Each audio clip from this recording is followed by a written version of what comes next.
What's up, wrestling fans? Welcome to episode number 351 of the Smark Out Moment Smack Talk podcast, the hot tags of the week. I'm your host, as always, Tony Mango, flying solo for this edition because, well, let's be honest, there's been a lot of talk recently. We did the hot tags, the TakeOver predictions, the SummerSlam predictions, the TakeOver post-show, the SummerSlam post-show. We've got the mailbag coming up later on this week. I've got a lot of things that I'm juggling around with, just typical post-pay-per-view type coverage, and I wanted to make this a quick, easy kind of one. Thankfully, there isn't a whole lot of news to talk about, so it's not like I'm ignoring a lot of things. I'm sure I'm ignoring some stuff. Somebody's going to be like, what about that New Japan story? I wouldn't have known anything about it anyway. Let's just be honest with it. So normally the hot tags runs through different kinds of gossip and news and rumors and current events and all sorts of different things, but this week in particular, I only have 5 things to talk about. Mostly, actually, all of them revolve around things on the WWE Network. If you've watched this in the past, I usually like to give you a little see it or skip it type of review, so that way you can check it out if you haven't seen it already, or you can just avoid it if you shouldn't necessarily watch it. So I want to tell you guys about those 3 things, and then 2 other little stories. And if something else pops in my mind, I'll bring it up, but I'm not promising anything. This is going to be a quick one today. So, before we get into the network stuff, let's just talk about the oldest story that I have written down, which is that Jeff Jarrett is filing a lawsuit against Impact Wrestling, predominantly Anthem Sports and Entertainment, the company that is controlling Impact Wrestling, not, just like, oh, file a lawsuit against the ring, that kind of a thing. But he is filing a lawsuit over the rights to the Global Force Wrestling content, and this includes pretty much anything that seems like it would be included. The episodes of Amped that they had recorded before that they are putting on the Global Wrestling Network.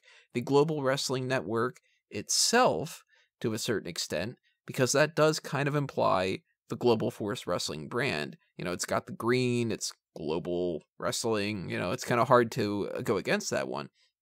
This is kind of interesting because this is one of those things where my complete lack of legal training is something that maybe if other people are aware of the process of certain types of litigation and whatever the case may be, I don't know. In my mind, this would boil down to one of 2 things. Number 1, if Jarrett signed over the rights to the Global Force content from that deal that they had originally had, I would think that he's kinda screwed.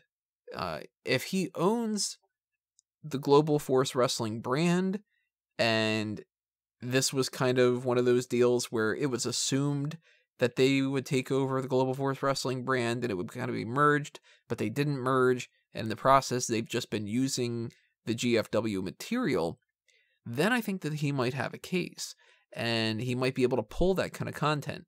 However, he's not going to be able to, I would assume, pull the content that used to be TNA from that. So the way I could see this going down, I could see some kind of deal happening where Jeff Jarrett gets the rights back to, or retains the rights to, all of the stuff that was branded under Global Force Wrestling, including Amped, including the Global Wrestling Network name, but the assets of the Global Wrestling Network would remain under Impact Wrestling. They would just need to change the name, and they would need to get rid of all the stuff that was Amped and get rid of anything that's like that. I would assume that they probably would be able to keep the episodes of Impact Wrestling that refer to Global Force Wrestling, like when they had those different championships and stuff, because that was under the Impact Wrestling brand. Maybe it isn't. I don't know. I could see this being just Jarrett takes the Amped episodes, and who knows what he really does with it, because there wasn't really a whole lot that was going on there, and he continues Global Force Wrestling in whatever capacity he can. Meanwhile, Impact Wrestling changes the Global Wrestling Network to the Impact Wrestling Network, and then that's it. If that happens, kind of curious what happens when it comes to WWE and their use of Global Wrestling Network footage, because that's been referred to as the Global Wrestling Network on the WWE Network. Do they have to go back and change that? Is that something that's kind of like, well, that's a different type of deal? just deal with it, Jarrett, that kind of thing. Now that he's kind of more into the WWE fold, I'm assuming that he would probably work with them with some kind of deal like that, but this might be something to pay attention to. I don't know. At the very least, it might have an influence on the GWN changing to IWN, and it might be the Impact Wrestling Network. I don't know. You know how TNA and Impact and everything else has gone in the past. Global Force Wrestling has never really been able to get off. Impact Wrestling has gone all over the place. We've had tons and tons of different people come in as the new owners or the supposed new owners, but then they don't actually own anything. God knows. So just throw your hands up in the air and see what happens. That's basically what we got going on here. And let's talk about another thing that is not related to the WWE Network, at least. It kind of is, but you know what I mean. WWE TakeOver NXT Brooklyn for, I don't know why I'm throwing the words around all like that. NXT TakeOver Brooklyn for. Before that had happened, a leak came out where it was a picture of Alexa Bliss and Trish Stratus advertised for Evolution. And the interesting thing with that was not only just the match itself and the leak in general, but the fact that Alexa Bliss wasn't holding the Raw Women's Championship. Now, we all kind of saw it coming that Raw was going to have a new champion in Ronda Rousey by SummerSlam, but this pretty much spelled that that was a guarantee. WWE quickly went ahead and announced this on their website, put up a different graphic, an easier graphic, one that just had a plain gradient type of background, where Alexa was holding the championship, and it was officially announced Alexa Bliss will face Trish Stratus again at Evolution, and the title could be on the line. It might not necessarily, that kind of a thing. Of course, ended up happening the way that we thought it was going to end up happening. Ronda Rousey beats her for the title. Now that means Ronda Rousey is not factored into that. Alexa Bliss will face Trish Stratus, and it won't be for the championship. However, of course, you can kind of assume that Alexa Bliss is going to want some kind of a rematch against Ronda Rousey at Hell in a Cell, and if that's the case, Alexa Bliss, if she were to win the title, the next championship match would be at Super Showdown in October, and that could be whether or not, Ronda gets the title back or that kind of a thing. Logically speaking, Alexa Bliss doesn't win the title back no matter what, and we get Bliss versus Stratus at Evolution, and they just happen to have accidentally spoiled it ahead of time. It sucks that they spoiled it, because when that leak came out, that just kind of made it seem even more written in stone of what was going to happen at SummerSlam. Number two, it sucks that that was spoiled because now we've got a whole month, 2 months basically, until Evolution, where they're going to have to try to pick back up where they left off and go, okay, now we're going to start building towards this Trish and Alexa thing. And that's kind of a disappointment. Number three, I'm interested in this because I didn't think that this was going to be a match that would have taken place. I would have thought Trish would have teamed up with Lita, and we could have gotten Trish and Lita against Mickie James and Alexa Bliss, or Trish and Lita against the Iconics, or my original thought was Trish and Lita against Mandy Rose and Sonya Deville. Now, when it comes to Evolution, we don't know really much of what's going on. We know the NXT UK title will be on the line, but the NXT UK Women's Championship is completely up in the air right now, partially because I had thought Toni Storm would be a part of that, and, we've got spoilers when it comes to certain things, but I thought that Tegan Nox could be a part of that. Maybe that's not necessarily going to be the case either.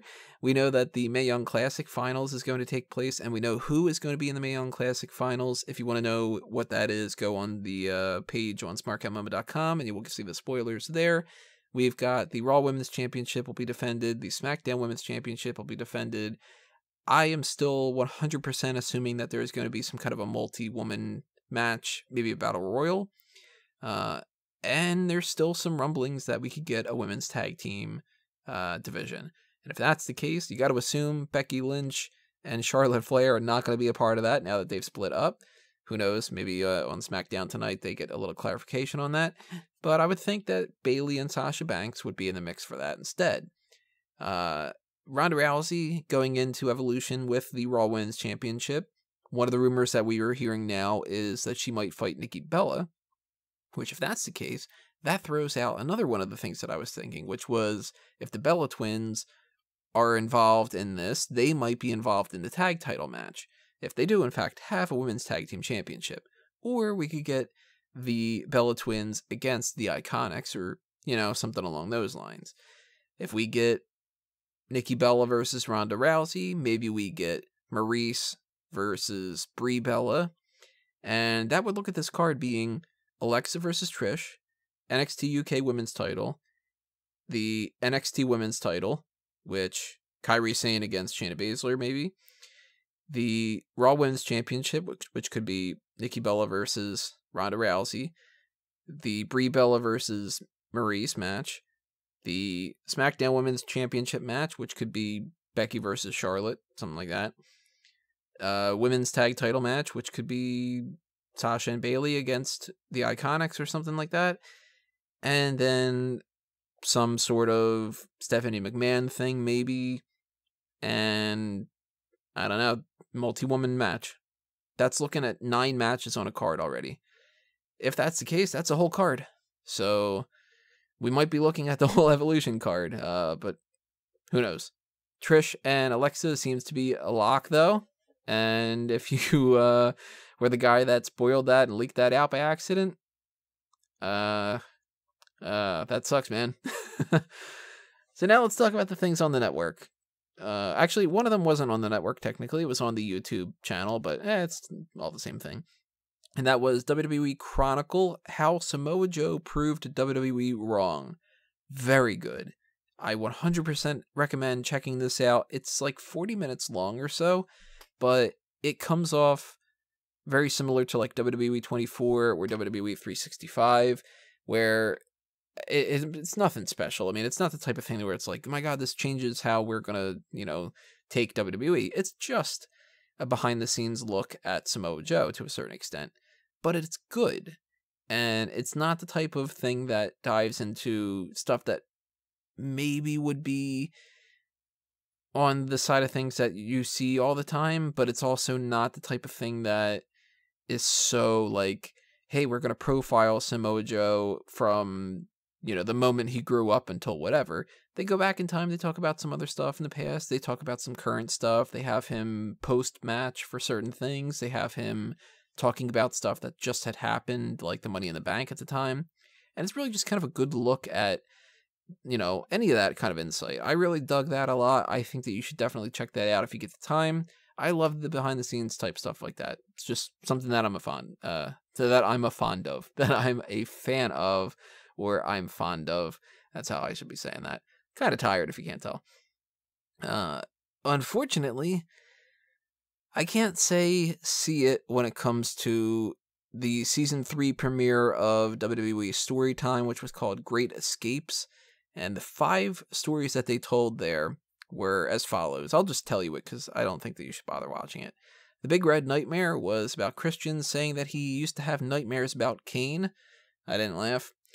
Legends on the Loose was about how Pat Patterson and Mean Gene Okerlund snuck out of the Legends house, and man, they went and they ate some tacos, and that's it. It's really stupid. I just don't think that this is like, you hear these stories and they're like, we want to make a thing out of this. There has to be better stories than these. Then we had another story about the Jake the Snake's python called Tangled and Strangled. I honestly don't even remember what the hell he said, because pretty much every single one of them is just like, man, I had the snake, and the snake was a snake. People were freaked out, and that's that's what happens when you got a snake. And it's like, yeah, of course, Jeff Hardy had the South African raccoon, where there was a raccoon at his house, and he told Arn Anderson one time that instead of oversleeping, that he was trying to get at the raccoon. And then there was the one story that I did like to a certain extent, which was called That Was Michael Cole.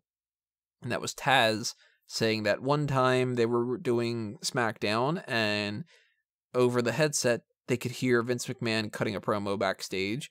And Michael Cole was talking about how, this guy tells me that I'm robotic all the time and all this. And then basically Vince McMahon came out and chewed his ass. I thought that one was funny, but all the rest of them, not really worth checking out. So definitely skip that one in my mind. And the same thing kind of comes to with the WWE photo shoot edition with Ric Flair and Charlotte Flair. A good half of it, if not more than half of it, is just, that's, you know what photo shoot is. They show you a picture, then people go down memory lane. So they show you a picture of Ric Flair at, say, WrestleMania when he had his retirement match, and he just goes like, oh man, that was really important to me. And it's the same stuff that we've seen a million times when it comes to Ric Flair. I did like, however, and I wish that they would have had more of it, the stuff like when Rick was being embarrassing by trying to take pictures of her behind the scenes and just being one of those like embarrassing dads. That stuff I actually liked quite a bit. So there were some parts of this that weren't bad, but I honestly kind of feel like it was just sort of a waste of time. And I would say don't bother checking it out. So hey, we got like 15 minutes of this. That's good enough for hot tags. You guys are going to hear plenty of us when it comes to the mailbag later on this week. Probably Wednesday afternoon or so is when we're going to be recording that. So you still have a little bit of time to send in any mailbag questions that you have. And if you don't get them in on time, well, you can just backtrack and do that next month. And we'll do that for September or so. But in the meantime, when you want to be aware of when these new videos come up on the YouTube channel, then hit that subscribe button on YouTube and ring the little bell thing for notifications. And you can also follow me on Facebook and Twitter at SmarkOutMoment, and myself personally at Tony Mango. You can see that in the description below. And of course, if you click on SmarkOutMoment, you'll see links to so many different things that are going on like that. SmarkOutMoment.com itself has more content than just the YouTube channel, so make sure that you check out that stuff that's going on and, show your support for things here and there. I got plenty of articles written elsewhere, freelance material and stuff, so you can check those things out on those different websites. What else we got here? FanboysAnonymous.com. If I get the chance to, which I really, really hope I do, I'll be trying to write up some more stuff over the course of the next week or so. I really have been I've been sitting on some different topics like how should the X-Men be brought into the Marvel Cinematic Universe, or what would Incredibles 3 be like if I could write the movie, or, there was one thing that I've been wanting to do for over a year, which is how do you craft the perfect James Bond story based off of everything else that they've done over the years. There's so many different ideas I want to do, and I just don't have the time. But if you want to make sure that I can somehow force myself to have the time, one of the best ways to do that as a motivator is to help out on the monetary side of things, to keep the lights on going here and to make it to where I can dedicate more time to doing these kind of things and some special features for Smark Out Moment in the future, rather than having to focus on some of the more outside kind of material. And the way that you can do that, if you have the spare change to throw my way, there's a couple different things. One thing is we have a Redbubble and a TeePublic merch shop for not just Fanboys Anonymous, but also a Smark Out Moment. So if you want to pick up like a t-shirt, or they have like clocks and mugs and all sorts of different things, any of that kind of stuff, even if it's a little sticker, I get like 20 cents per sticker or whatever the case may be. So yeah, every little bit helps. But there's also the Patreon, and the Patreon is a whole different animal, because if you hit I think it's like the $20 mark or something like that, you can actually request some kind of a special feature that we will definitely end up doing because, hey, you paid for it. And there's all different sorts of different types of tiers and stuff. So check that out if you got it. Thank you to Peter for the sign me up that he did for both Monday Night Raw and for SummerSlam. I'm going to see if I can try to work something in on the website when it comes to that, because my template for that is kind of all messed up and stuff, and at the very least I wanted to show a little support there for that. He's always showing his support for Smark Out Moment by bringing signs out there, and if you guys don't remember what the Sign Me Up is, it's basically just, hey, if you bring a sign that says Smark Out Moment to a wrestling show, it doesn't hurt, you know what I mean? So thank you again for Peter, always showing how dedicated you are for that. And, kind of drawing a blank on whatever else I wanted to say to you guys. It's the same kind of stuff per normal. Thank you for listening. Thank you for giving the likes on here and sharing this and leaving your comments below and telling me what you think about all these different topics and everything else like that. Blah, blah, blah, blah, blah. Same old, same old. I will talk to you guys next time, which will be the mailbag later on this week. So, for now, adios, everybody. This has been another Smark Out Moment, and I'm being counted out.